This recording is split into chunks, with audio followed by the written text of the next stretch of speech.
సినీ యాక్టర్లకు, మాజీ senior, junior క్రీడాకారులకు బెట్టింగ్ యాప్స్ ప్రోత్సహించడంపై తీవ్ర విచారణ వ్యక్తం చేసిన K A Paul. Online skills games తో బెట్టింగ్ యాప్ల్ని, వాటర్ బాటిల్ పేరుతో మందుని, ఇలాచీ పేరుతో టొబాకోని ముసుగులో మీరు ప్రమోట్ చేస్తున్నారే యాక్టర్స్, ఇన్ఫ్లుయెన్సర్స్, క్రికెటర్స్. వినండి, Sachin Tendulkar god of the cricket అనేవారు. ఆయన ఒక గాడ్ ఆఫ్ ద డెవిల్ అయిపోయాడా ఏంటి? ఆయనకెందుకు ఈ యాప్లు ప్రమోట్ చేయడం? ఇప్పుడు విజయ్ దేవరకొండ బిలో ఆయన టెక్స్ట్ లో ఒక మ్యాటర్ చదివాను, షాక్ అవుతున్నాను. అరే, మన అన్న దేవరకొండ చెప్తే నేను ఇమీడియట్ గా ఈ యాప్ డౌన్లోడ్ చేసుకుంటాను.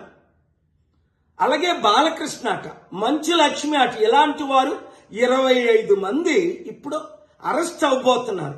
ఒకవేళ పోలీసులు వాళ్ళ దగ్గర పొలిటీషియన్స్ డబ్బులు తీసుకొని అరెస్ట్ చేయకపోతే వారందరినీ సుప్రీంకోర్టుకి నేను నడిపిస్తా.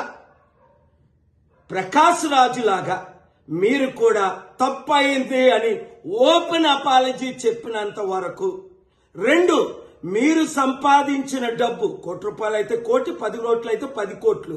980 మంది ఆత్మహత్యలు చేసుకున్నారు. అంటే వారిని మీరు నరహత్య చేశారు.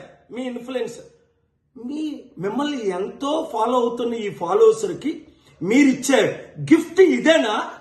మానవత్వం లేదా? దైవత్వం లేదా? రాక్షసుల్లాగా వాళ్ళ జీవితాల్ని మీరు దోచుకోవడమేనా? ఎండ్ ఆఫ్ ద డే మీకు మిగిలింది ఏంటి? ఆత్మకు శాంతి కావాలా? మనసుకు రక్షణ కావాలా? నెమ్మది కావాలా?